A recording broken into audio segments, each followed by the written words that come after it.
Hello, spooky pals. Welcome to our exciting live event to celebrate the brand new novel, Ghost Girl by Malinenko. Woo! Round of applause.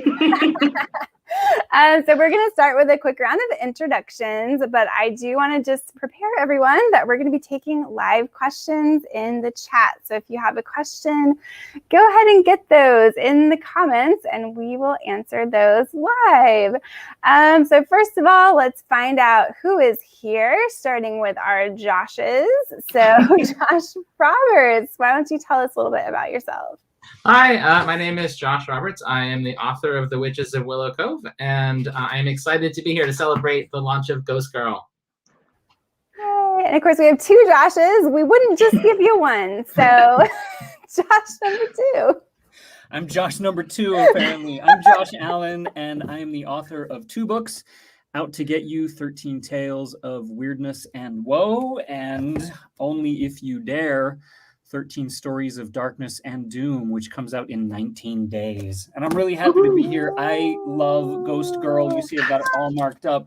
I can't wait to talk about it with Allie. I love it. And I'm Kim Ventrella, author of books like Skeleton Tree, Bone Hollow, they're fighting right now, apparently. And 2020 books, Hello Future Me, The Secret Life of Sam, and a really fun one for this horror lovers, which we probably have tonight, Don't Turn Out the Lights. I was a contributor to that. That's an anthology, which was really fun. So we're going to, of course, save the best for last. So Allie, why don't you tell us a little bit about yourself? And also, if there is anyone out there who hasn't picked up Ghost Girl yet, just give us a little brief introduction to Ghost Girl. Sure thing. So I'm Allie Malinenko. I'm a writer. I'm a writer and a librarian. I live in Brooklyn. And prior to my recent move, I used to write everything in a very tiny walk-in closet, which was kind of fun until it wasn't. And now I have a nice big room, and that's way better. So Ghost Girl is the story of Z Puckett. She's a girl who loves ghost stories. She just never expected to be living in one. The story is about, there's a big storm that comes to town, and along with it, some people go missing, and a strange principal shows up who has the ability to manifest people's deepest wishes, which quickly goes south. And while this is all going on, Z discovers that she can see ghosts, and she and her best friend Elijah and her bully turned buddy Nellie have to team up and figure out what's going on in their town and what's happening to all their loved ones so that they can give this ghost story a happy ending. Love it. And we are going to get to all of the burning questions and also your burning questions, but I have one. Would you want to have the ability to see ghosts? That's a great question. I'm going to go with a big no on that one. Okay, I mean, can I filter and just only get like the nice, like friendly ghosts? Like I don't want the real hardcore one. I mean, I think you can come up with your own rules. Okay, then I'll do that. Much, up in the air with this, but like, give me like the Caspers, and I'll be fine. But like, that's about it. I'm good there. I don't need any like scary Japanese ghosts. Oh, okay. So Allie would have the nice ghost. I'm going to say like a big yes, but that's just because I'm such a skeptic that I don't believe in ghosts. Now in fiction, of course I believe in anything in fiction, but yeah, I would see all the ghosts. Josh's, would you want to see ghosts? Go ahead, Josh Roberts. I'm expecting you to speak at the same time, like in unison. I grew up in a funeral home, and I always wished that I could see ghosts. We had a pet ghost named Anthea, who I don't think was real, but my parents claimed was. But I think it'd be so cool to be able to, hang out with people from hundreds of years ago and, talk to them. So I would sign me up for seeing ghosts, definitely. I say absolutely not. No way.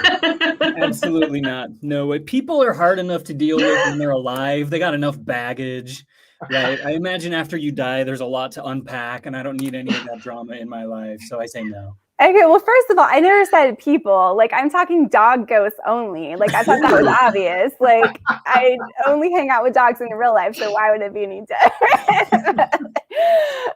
Wow, we have a comment from Oscar. Love the book, love the cover, love the book, love the author. She's the one. Hey, Oscar. So yes, comments or questions, whatever, get those in there. But I know the Joshes have a lot of burning questions about Ghost Girl, so I'm going to turn it over once again to the Joshes. Well, I'm already jealous because no one has ever called me the one. So already, and I'm also jealous because when you said that you used to write in a really small walk-in closet, but you've upgraded to a larger office, I have had the exact opposite journey. I used to write in a nice big office, and now I am in a spacious walk-in closet. So It looks really nice, though. I have a window, so it's okay. I didn't have a window. The upgrade was the window.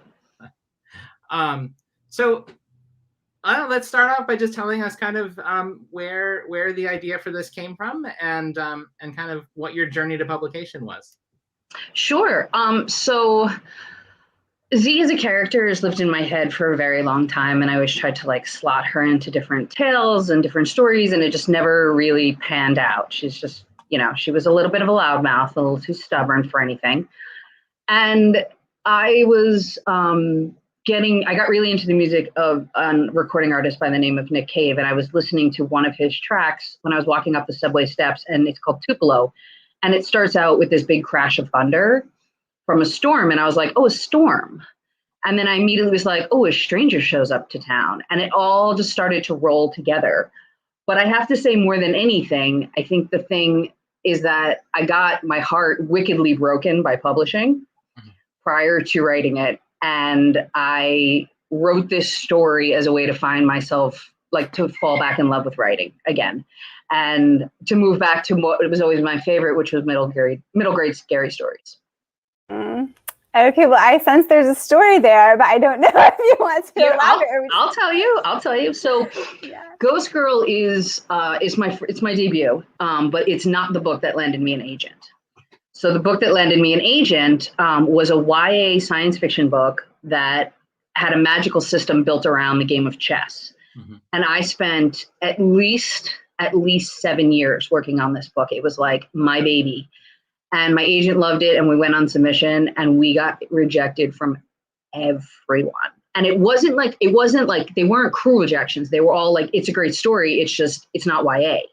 And the reason they said it wasn't YA is because the main thrust of the story is about a girl trying to find her grandfather. And they're like, that's a family story.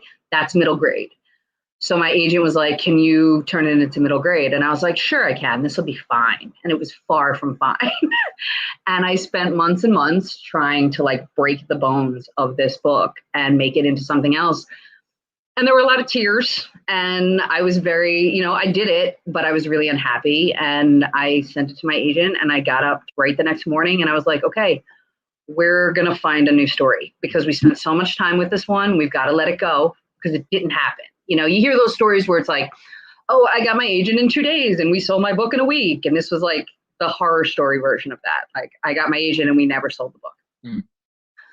So I sat down and I was like, okay, what made you love reading to begin with? What made you love stories? And it was spooky middle grade. And I cranked this out in about 6 months compared to 7 years.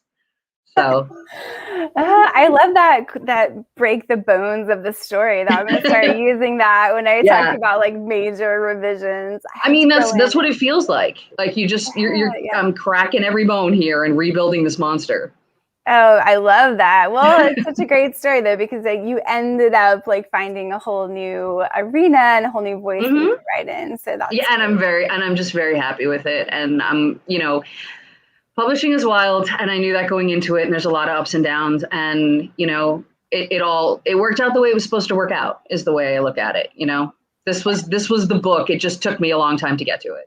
Yeah, absolutely. Well, and I've seen your Scary Stories to Tell in the Dark t-shirt, of course. So that's classic reading for those middle grade horror fans. So what do you think it is about middle grade horror specifically that has such a strong appeal to readers? I think, well, I was listening to a panel that you actually were moderating, and And I don't remember who said it, so forgive me. But they talked about being a teacher and how kids don't ask for a book where this and that happens, or a book where that, they ask for a book that scares them or a book that makes them laugh, so it's all comes from like a feeling base. And I thought that that was really, really smart and really true. And I think the thing about middle grade horror is that it takes you into the dark, but it guarantees that you're coming back out into the light by the end.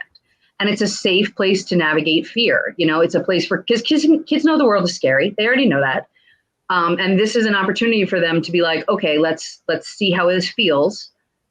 And then, come back out into the light. And it teaches kids empathy, all storytelling does, but like scary stories, especially, because who do you root for more than the person that's like fighting the monster or running from the ghosts? I mean, like, you're up in the stakes alone. So yeah, I think scary stories teach you how to deal with the scary things in the world. They give you, I read this, I keep talking about this article. I read this great article by Ali Russell called The Loneliness of Horror Fandom.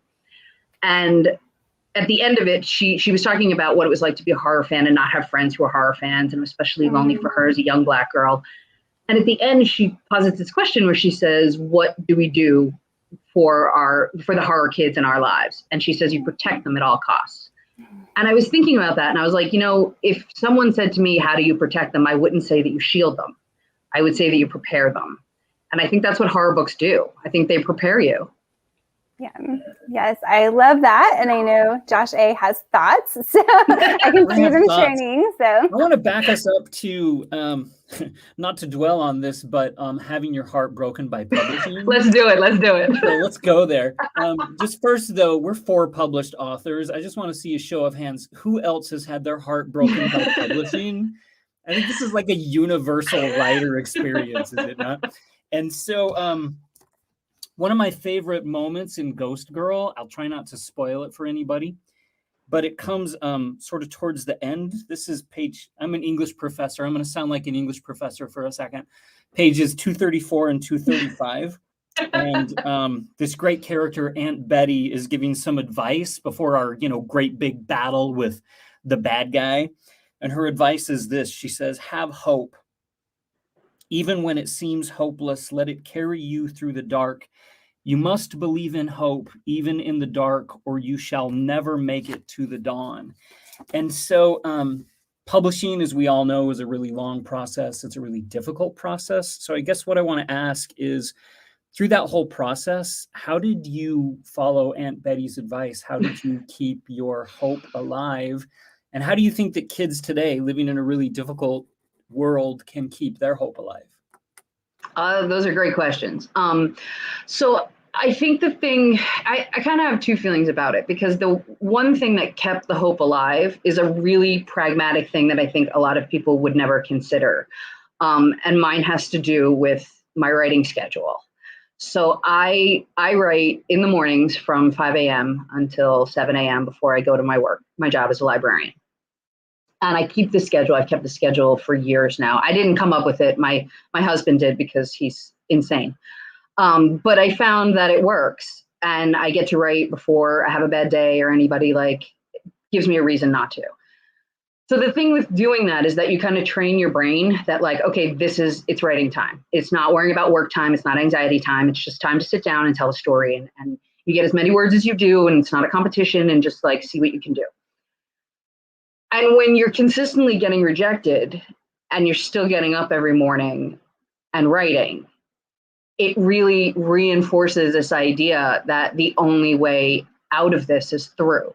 You just have to keep going. So there was that. And the other part of it is that I think that I learned, while all of that rejection was happening and while I was trying to try new things, I learned that I only have control over what happens in that room in the morning. That's it.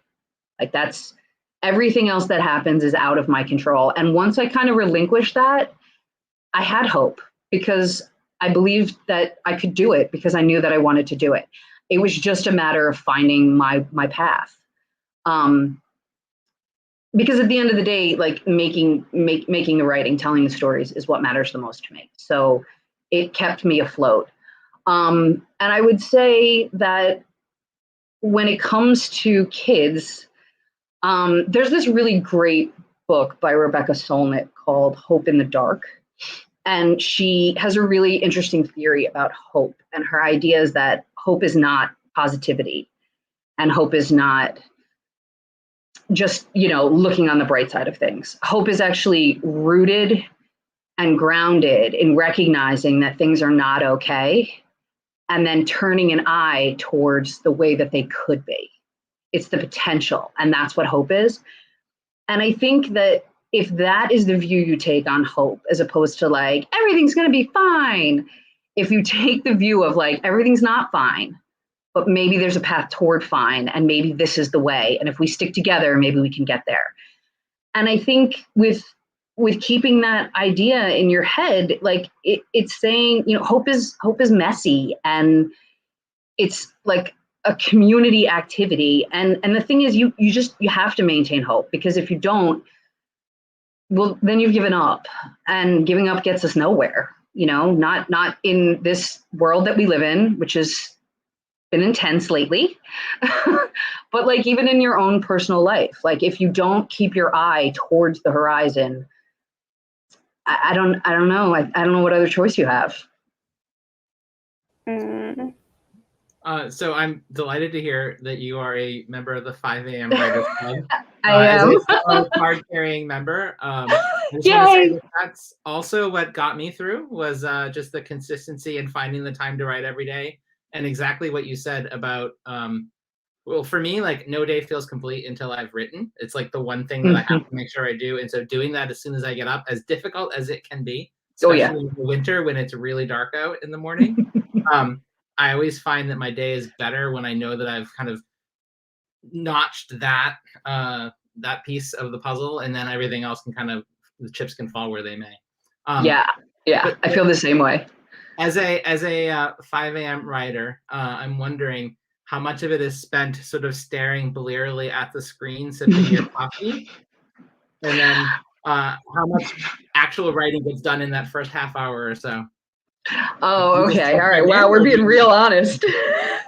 All right, we're being real honest.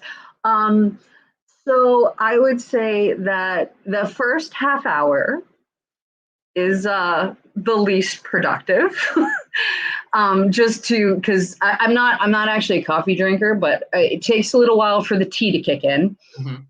And I have to have the classical music station on. Those are my two requirements. And I'm not a morning person, and I never have been. So this is a very forced experience for me. So I would say little to no writing gets done in the first half hour.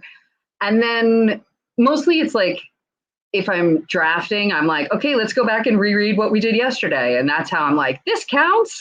This is writing too. But if I'm starting something off new, it's just mostly staring from the page to the wall, to the page to the wall, until my brain finally wakes up. I am a firm believer that rereading what you wrote the day before does count as writing. Good. All also gets you into the mode. It. Yeah. So I'm interested in your craft. How much of it is sort of planned out ahead of time, and how much of it do you make up along the way? And or are you sort of a 50-50? I'm sort of a 50-50, probably leaning more towards the making things up. I always know where a story starts, and I always know how a story ends.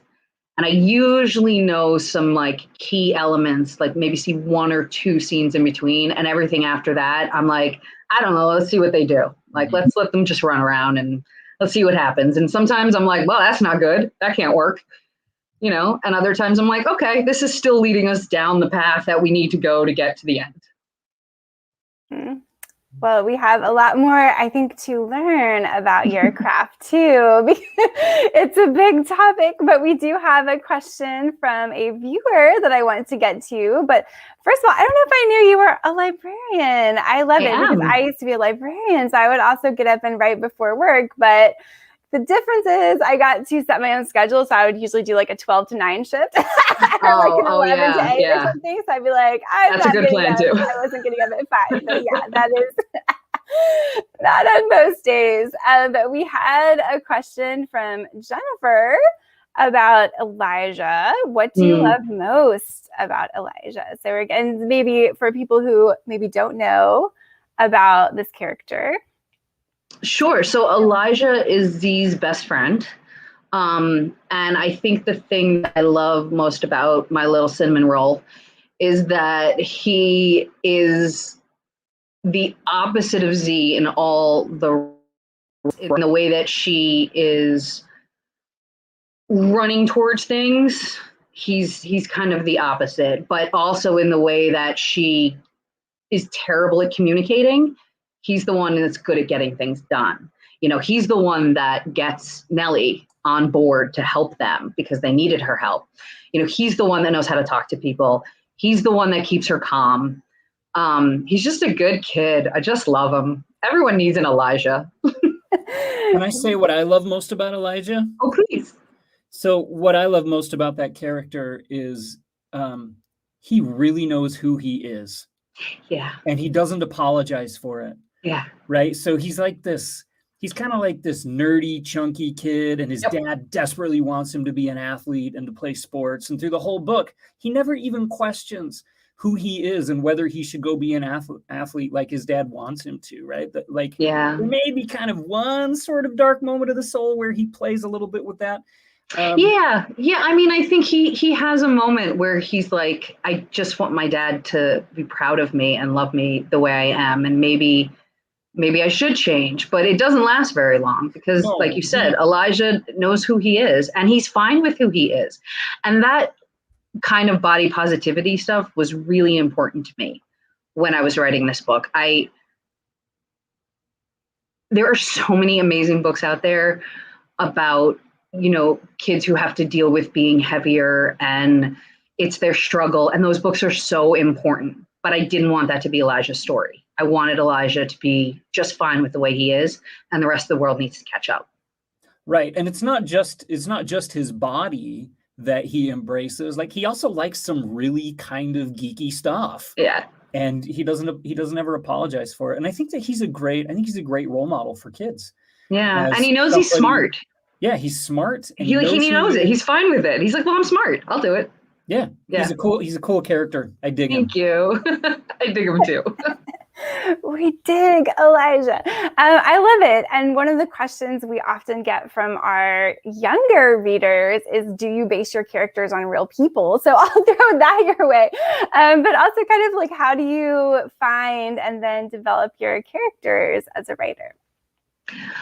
So I don't really base my characters on other people. I would say my characters are probably all just a variety of me in different moments in life, but I do base experiences on things that I've done. Like, for instance, growing up, my best friend also lived around the corner and he was a boy, and we spent all of our time running around the woods and making up stories, and we drew eyes on the trees. They weren't sinister like they are in the book. They were like a protective kind of space.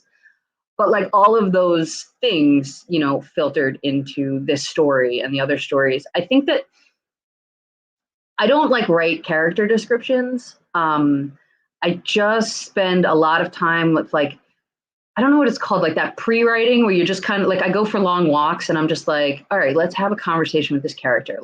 What would he think and what would he say? And that's how I kind of sort it out.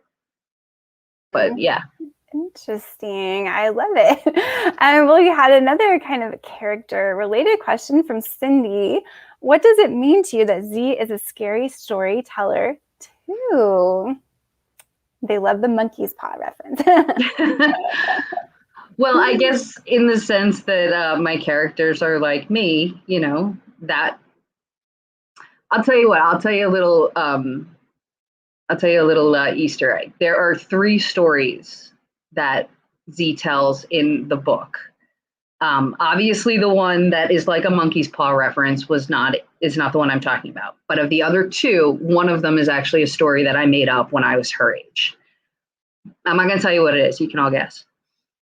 But yeah, I mean, I think it was important to me to have a character that that was like me when I was younger, I mean, I guess, I don't know. Are we all just writing for ourselves ultimately? I think so. I mean, when So- you said that you like all of your characters are a little bit of you instead of being based on other people, that's always my answer. And like they're all like a little piece of me. Yeah, it's all me. Partly like observations and mixing and matching things from other people, but mostly, Right. yeah, I totally agree with that. I think it goes back to something you said earlier about sort of finding that desire to keep going despite, the heartbreak and rejection. It comes back to that sort of love of writing and like the desire to write for yourself, because there is no guarantee that anything you're writing is ever going to be published. And that's the promise you make to yourself as a writer, is this story is worth telling just for the sake of telling it. And something else you mentioned earlier about Z coming first, and finding a spot, finally finding the story that she fit in. Do you think that's sort of a pattern for you as to how you write? Like, do you start with characters and then find a story, or is that specific to this book? I would say on the whole, I have characters before I have a story, but not every single time. But no one hung around as long as Z did. Like, I've just let go of other characters. I'm like, I don't know what to do with you. You got to go somewhere else. I can't help you. But I just always liked her. I had the short story that I started, and she was a little younger. She was a little more like eager to please. She had like a big brother, and like there was just like all this thing went bad with like a dog in the neighborhood, and I was like, okay, this could work. But like everything about her started to feel like I was softening her too much and like taking away some of her agency. And she started to sound less than she used to in my head. And I was like, okay, this isn't working. It's interesting. I remember reading not too long ago, I think it might have been on her Instagram page, but Victoria Schwab wrote that the Cassidy Blake series, that was something that she had started a long time ago and was still always searching for the story for that character. So it was a similar sort of thing where she had Cassidy Blake, and then and it wasn't until she was a successful author with many other YA books under her belt that she came back and found the story that Cassidy fit in.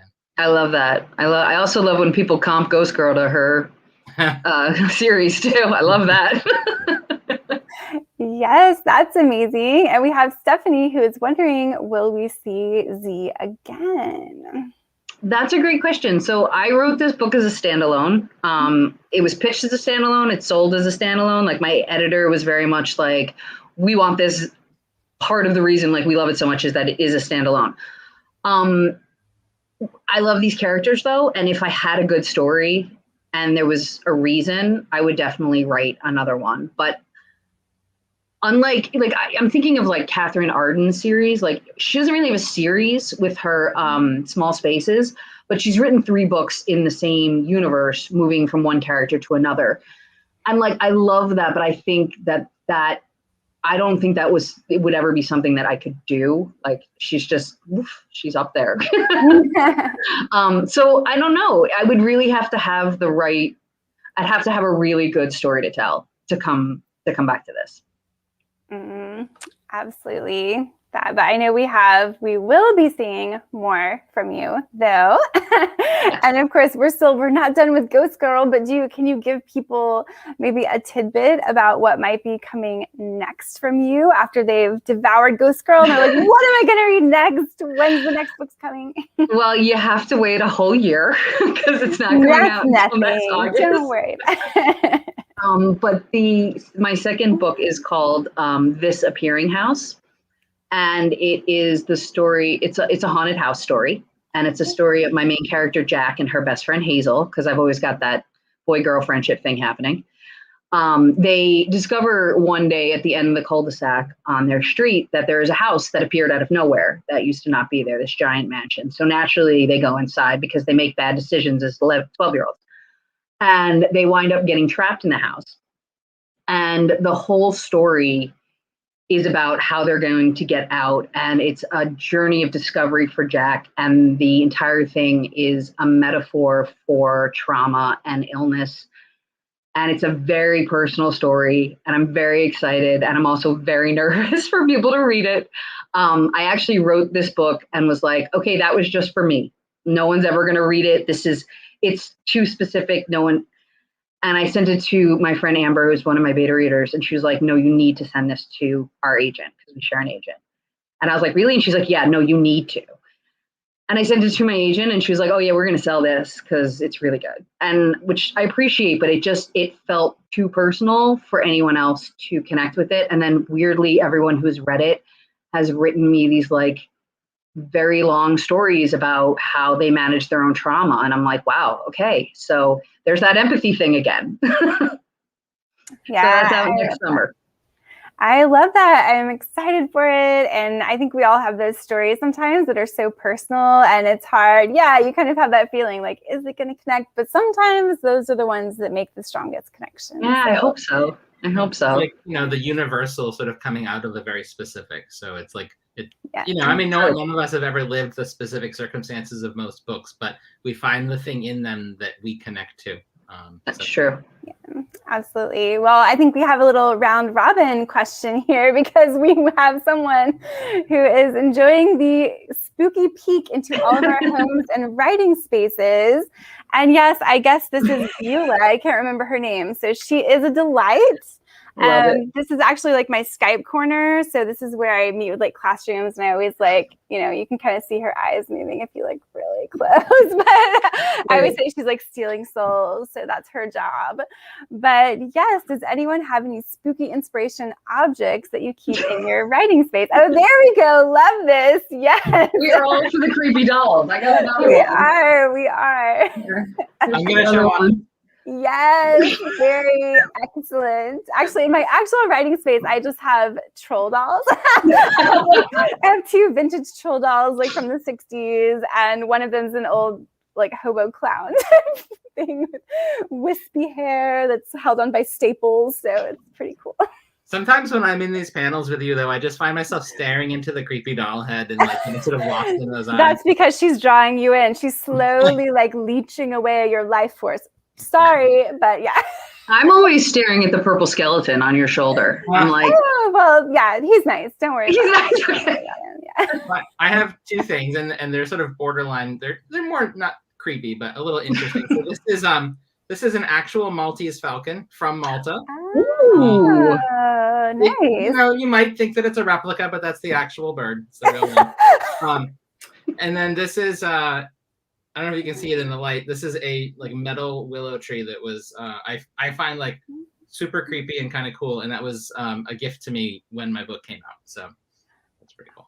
Very cool. Very cool. Well, we know the other Josh just has Yoda, right? Like I don't. I have all sorts of. So I mean, I write spooky stories, but I love all stories, right? I'm pretty eclectic in the kind of stories that I love. Like I said, I'm an English professor, and so I read a lot of classics. And so I'm in my office. This isn't my home. This is where I work. And it's just kind of populated with a whole bunch of stories that I just really love. So there's Superman over there. You can see Yoda. I don't know if you can see, let's see if I can point right up here on top of my shelf. If you zoom in and look super close, does anybody know Doctor Who? There's a little statue of a weeping angel up there. Don't blink. Oh yeah, you've got a TARDIS. Of course. I used to throw Doctor Who parties when I was a librarian. So I've got a wooden Dracula head. I've got a bunch of just little like knickknacks of stories that have affected me and that mean a lot to me. Our little nerd spaces. I love it. A little nerd space. Yeah. That's it exactly. I love it. Well, great question from Cindy. And we are still taking your questions. So if anyone is watching, they want to get a question in the chat, go ahead and pop that in there. But let me send it over back to the Joshes for their burning questions. I know Josh A probably is dying to get one in there. Yes, I am. It's another English professor question because it stems from a passage in the book. So this is some advice that Z gets from her older sister. Right when she sort of is figuring out that she can see ghosts, her sister says to her, talk to your ghosts, speak to them. And so I wanted to ask Allie, what are your ghosts and do you speak to them? That's a great question. I always have thought that ghost stories metaphorically are stories about wishes, sometimes regrets, things that could still be but maybe won't, things that could still be but maybe will. And with that in mind, if ghosts are wishes and things that you hope for, then I most definitely talk to all my ghosts. I think you have to if they're your wishes. That's how you keep that whole hope thing going, you know? Yeah, I love that. Ghosts as wishes. I think that's kind of how I see, I mean, the idea of ghosts too. Like, I think it's our wish that people we love have continued on and we can still communicate with them in some way. But, well, it's very difficult to follow an English professor. No, you're great. We get more credit than we deserve, Josh.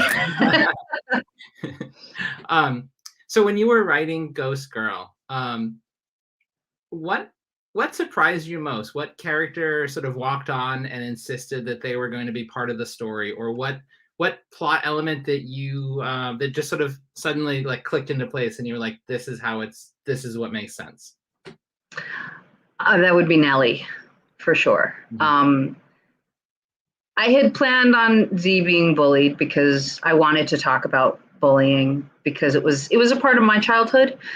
And it's a part of so many kids' childhoods, and I wanted to talk about it. And, you know, and there were so many ways it just wasn't working, and that she wasn't working, and she didn't feel real, and she just felt like a spoof of herself. And it wasn't until I did two things. One is that I started to show signs that this perfect life that Z thinks Nellie has is an absolute myth. And then, in fact, many ways, Z's life, which is full of people who love her, is much more perfect than anything Nellie could ever hope for. And then also the small dynamic of having Z discover that, like, Elijah and Nellie have a lot to talk about, that they have a shared experience and that they like hang out and talk to each other when she's not there. And I think that I really wanted to like blow up the mean girl stereotype, and the scene that takes place in the woods between Nellie and Z, where Z finally starts to realize that like this is not your enemy, you know, that was one of my favorite scenes to write, because it was important to me that, like I said, that Z realizes that she has so much in her life, even when she thinks she doesn't, because her family situation is not the usual. She's being raised by her older sister. But she has nothing but people who love her and trust her and want her to succeed and are proud of her. And those are two things that Elijah and Nellie struggle with. So once I made that character into something more, then I loved it. Then I loved her. But she was the one I struggled with the most. Elijah was the easiest.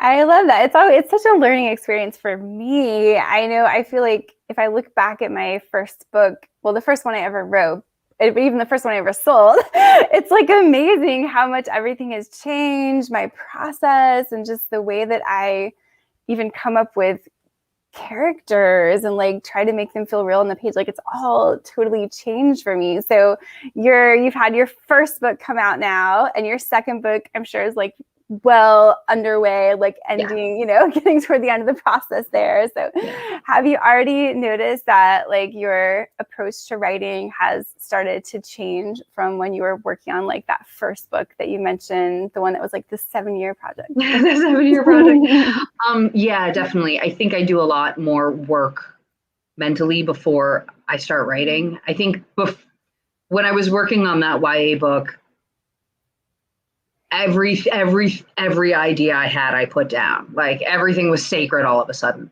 And now I'm a lot more like, okay, I don't know about this one. We'll file that one away and see if it like, maybe this idea works, maybe it doesn't work.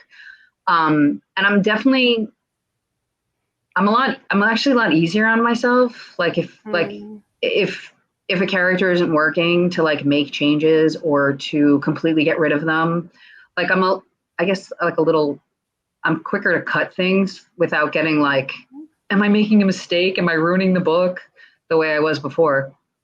And also, like just the writing in general has gotten easier just over time because, well, that's what happens when you find that this is the way I tell stories and this is what my narrative voice sounds like and this is what this specific narrative voice for this specific book is going to sound like. Like the third book that I'm working on right now is like a very chatty narrative voice where there's like a lot of foreshadowing, and that's been so much fun to play in. And I don't think 2 books ago I could have done that. I don't think I could have like even remotely pulled it off, and so that's just like the cool part of getting better at your craft as you keep working on it. Yeah, I totally agree. I know, like early on, there were so many stories that I felt like I wasn't ready to write yet. And one day, like I would get to that point, and then as time goes on, I'm like, oh wait, I could do that story now. So that's a really fun. That's like the Neil Gaiman. Do you know the famous Neil Gaiman the Graveyard Book story? Maybe I don't, but that's like one of my favorite books. Yeah. The Graveyard Book, yeah, it won a Newbery. It did.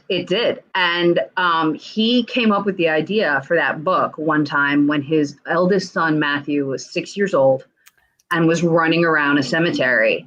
And he immediately was like, oh, like a boy that lives in a cemetery. And by the time that book got published, I think Matthew was 40. Oh. And Neil just was like, I'm not ready yet. Like, this is the best idea I've ever had, but I'm not ready yet. And just kept it in the back. And then one day he was like, okay, I'm probably not going to get any better than I am right now. So let's just do this. I love that. That's amazing. Yeah. I love that story. Like that he just hung on to it and he was like, I got to wait until I'm better. I do love that. Yeah. And because that's a book is such like subtlety and nuance, I feel like it's so much more than it sounds like when you just describe it. So that's that's so cool. I really like what you say, Allie, about like, as we mature as writers, I think that we get a lot better at just like the ability to throw our own stuff away. Yeah. Right. We write some chapter on Monday and then on Wednesday you look at it and go, that doesn't work. And it doesn't like cause you pain. I mean, it causes you a little bit of pain, but I mean, you're a more mature writer when you can just be like, that chapter didn't work. Let's try it again. And you just scrap it and try it again. And I mean, a process that new writers really struggle with. Yes. Like you say, they hold every word they write as sacred. And that kind of reverence for their own word holds them back. Yeah, I totally agree. Yeah. I mean, I was thinking about this because, for my own writing too, that I think I've experienced a very similar, thing to that. And I think it has to do with the confidence that comes with having done it once and finished a book. And as you said earlier, sort of like breaking the bones of it and putting it back together. Like you understand that whatever you write on, whatever is in the first draft, like that's probably going to change at some point. Like parts of it, at least, are not going to survive the revision process. And once you've been through it and you realize that is all part of the process, I think it's a lot easier to trust that process and to just forge ahead knowing that, well, I'll fix this at some point. Or, all right, I'm going to have to throw away that chapter that I just wrote, but maybe something that came to mind when I was writing it will find its place in somewhere else. And just the confidence that comes with having done it. Yeah. And also, I think one of the other things that is important, the sooner you learn this lesson too, I think is really important, is that like, and there's a very famous writer who said this, and I can't remember who they are, but my editor has repeated to me often, which is that in a first draft, you're just filling the sandbox with sand so you can build castles later. Mm-hmm. And the idea being like, just get the words down. And I know that I, for one, when I was working on that book for 7 years, it was like, if every word wasn't the perfect word, I would just sit there and wait until like I found the right word. And now I'm like, yeah, it's fine. You fix it later. Just get it down. Just get the story down, find the characters, find the heart of this tale. You can pretty it up later. It doesn't matter.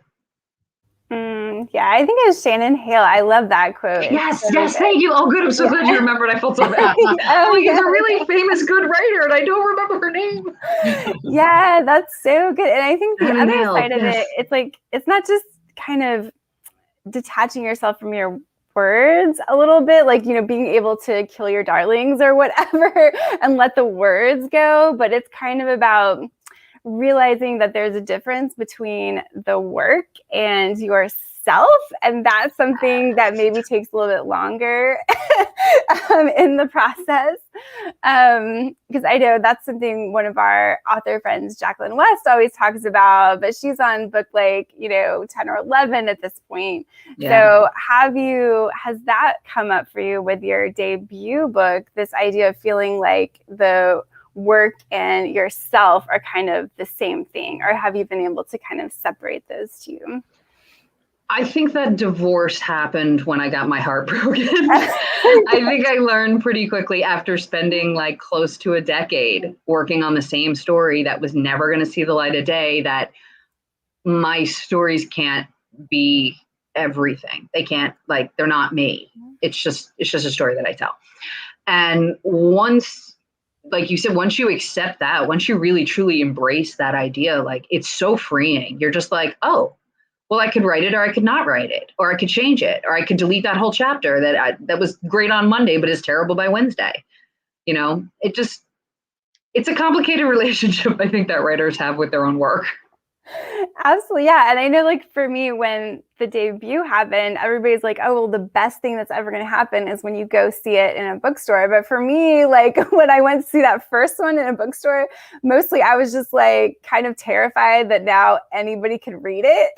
Like, oh, yeah. To, and Ghost Girl showed up early in bookstores. So, like, before it was out, people were sending me pictures, and I was like, like, this is amazing, but also, oh my God, it's in your hands. Now what? So, yeah. There's definitely a degree of please buy my book, but please don't read my book. That's exactly it. Please pay for it, but don't ever pick it up, ever. Just put it on your shelf. That's all. So what has been the most remarkable thing about your debut week so far?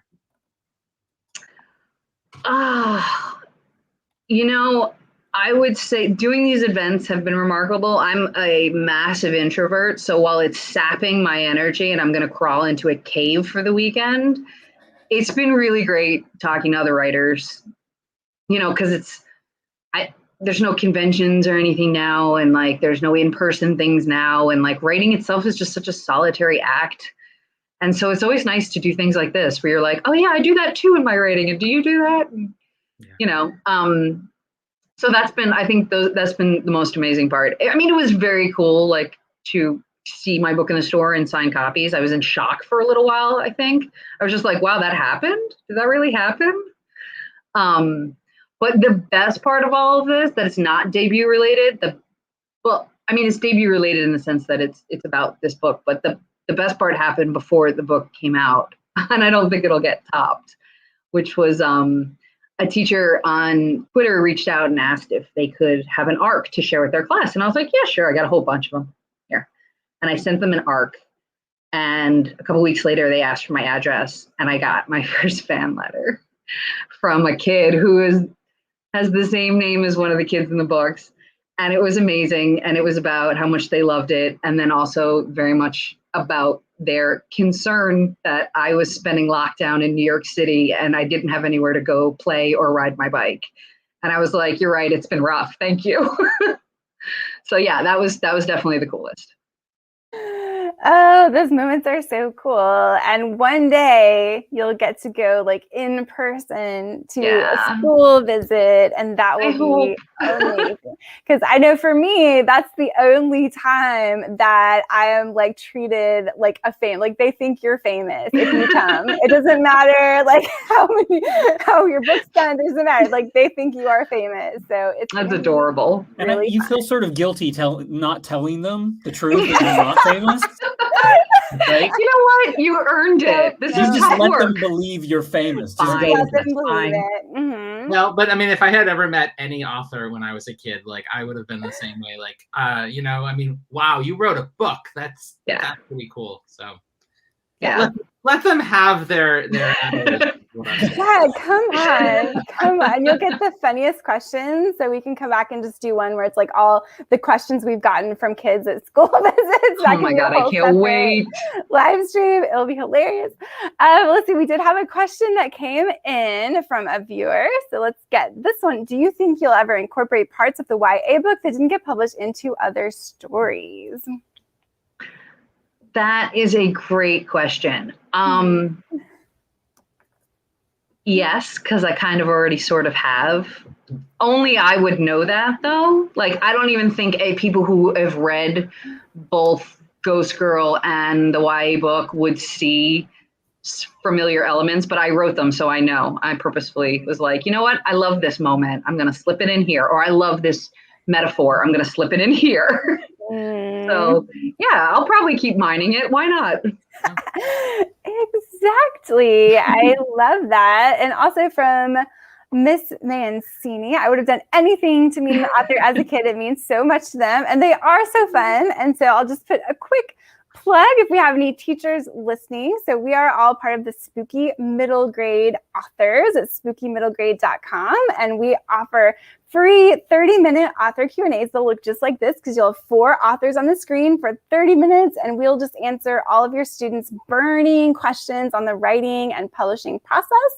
And we're scheduling them right now for fall. They're totally free. And so if anyone is interested, just head over to spookymiddlegrade.com and get yours scheduled. I'm doing my first one next week. I'm so excited. Yeah, it's going to be so fun. So is that, I mean, our school visits one of the things that you're looking most forward to doing now that you are officially official and out there? Yeah. Absolutely, yeah. Like, you know, when the whole pandemic thing happened, I was like, it'll be fine by 2021. It's okay. I'm okay. And then it wasn't. And I was like, oh, like, you know, and then like conventions got canceled and I was like, this is not good. But the way schools and bookstores have adapted to allow for these things to continue, I think is great. And also, like, now I'm not limited to just where I live, you know, like I'm excited to do school visits with you guys because it's schools from everywhere. Like, it's just brilliant. I really hope that when things do get better, that the virtual component of a lot of this stays. You know, I did an event with Books of Wonder yesterday, and I was talking to the person leading the event, and they said that they Books of Wonder definitely intends that even if they go back to in person, there'll always be like a virtual element, and I think that's great. Me too. I love the virtual. It's so, because you do get to see so many more people, and it's just, yeah, it's great. Well, Josh's, I know we're winding down, so we're running out of time. If anyone who is listening wants to get a final question, go ahead and get that in. But also, I want to give the Joshes a chance to get their final questions in. The Joshes. The Joshes. We travel in a pack. I was gonna say, you sound like a touring band. Is that the collective noun then? Like a pack of Joshes? Pack of Joshes? Or what Yes. is it? Like It's An a murder of anxiety of Joshes. Joshes, maybe. a what? An anxiety of Joshes. An anxiety of Joshes, I think, is more. That's perfect. Perfect. Okay. My last question for you, Allie. So there's this great moment in a way, this is a book about stories and the power that stories have.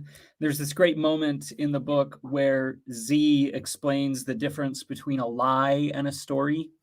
And she says, lies hurt people, stories help them. And so I guess my last question is, how has writing Ghost Girl helped you? Well, I mean, aside from getting me over that heartbreak, it reestablished my love of writing. And you know what it was too, is I think that somewhere along the lines of writing that YA book over and over and over and over again, I got really technical, and it stopped really being about like the story and being about like, is this, like I said before, the right word in this sentence, and let's obsess about it for 2 weeks. And that's just not a good path. People don't go down that path. It's a dark road. It leads to nowhere. And the thing with writing this book is that I lost myself in it, you know, and I think that that's the thing that stories are best at. And it's not even just like an escape. It's just when you connect with a character or an experience, because again, they're just empathy on paper.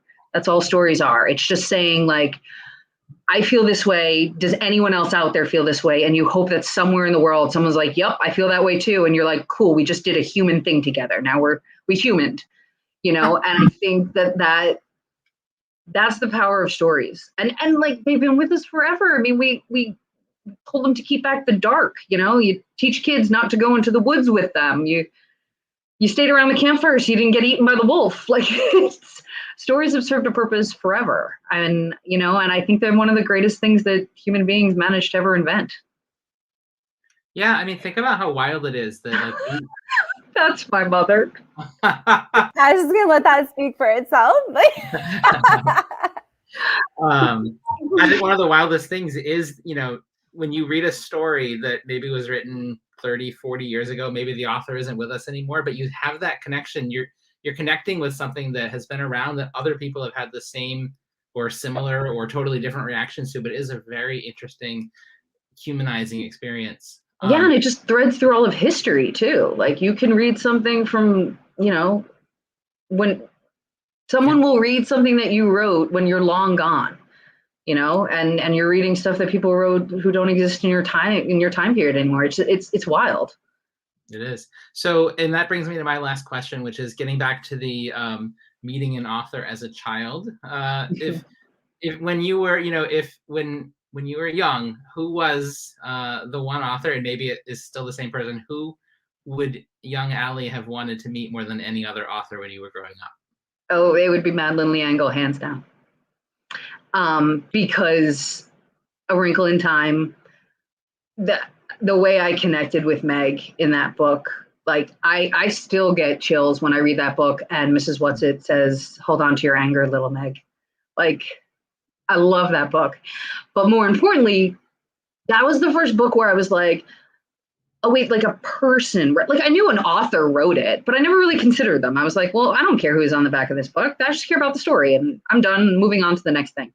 That was the first book I read where I spent a lot of time like reading her little bio on the back. And that was the first time I was like, maybe if this is a job, like maybe one day it would be my job. Like maybe one day I could do this. Like that was where the desire to tell stories, to get to where I am right now, started from reading that book. So without a doubt, I would have loved to have met Madeline.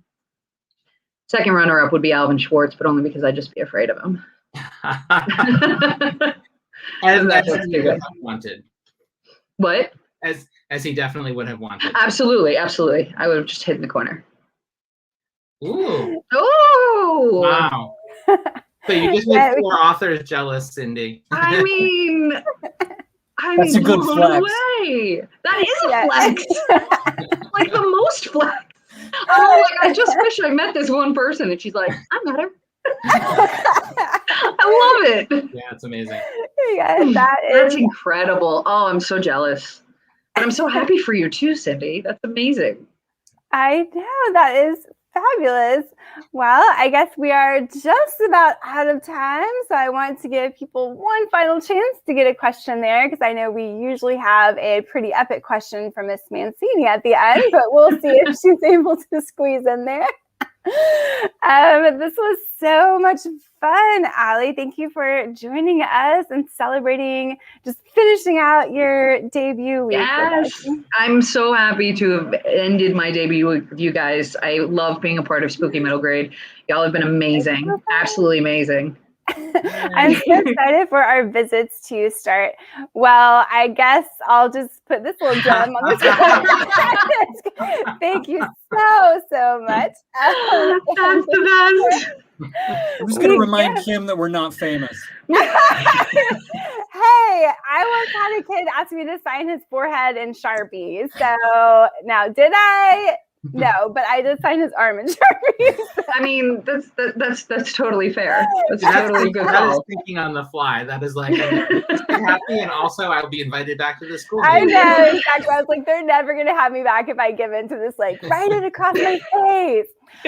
Okay, well, she just made it. So Here we go. And I probably am going to make the Joshes like answer this too. So if you were on a design your own haunted house reality TV competition, how would you design the first room and the last room while paying homage to elements from your book?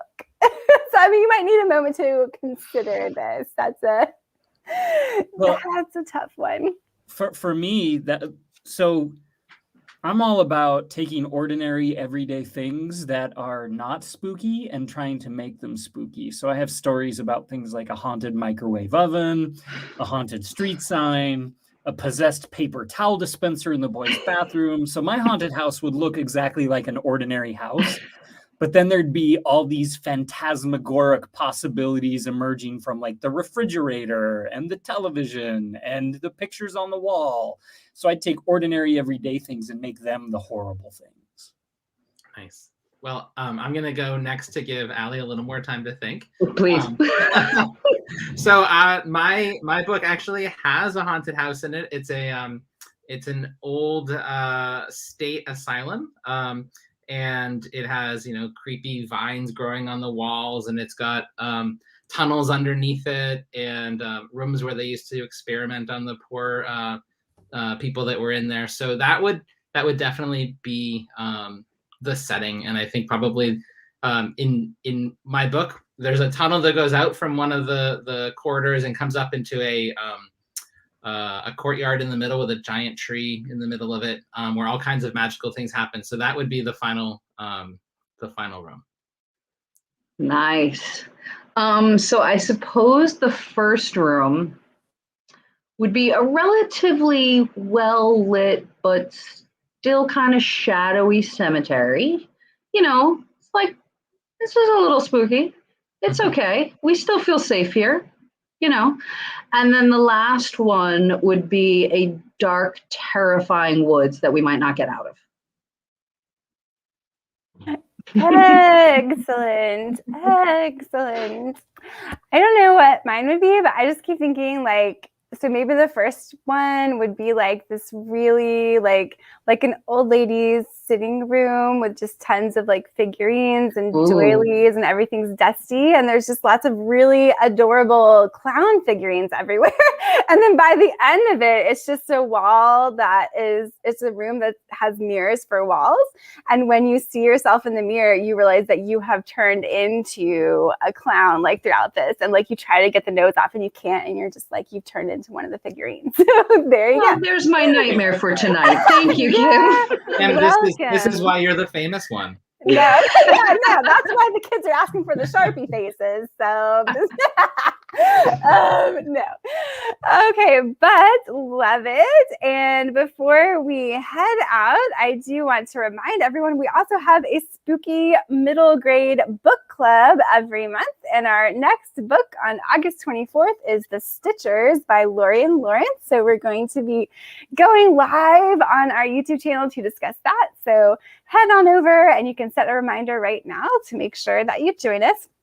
And a huge thank you again to both of the Joshes, and especially to Allie for joining us to help celebrate Ghost Girl. Huge thank you to you guys, because you've been amazing. Thanks for being here. Congratulations, Allie. We're so happy for you. Thank you. Congratulations, and thanks to everyone who joined us live. Good night, everyone. Good night.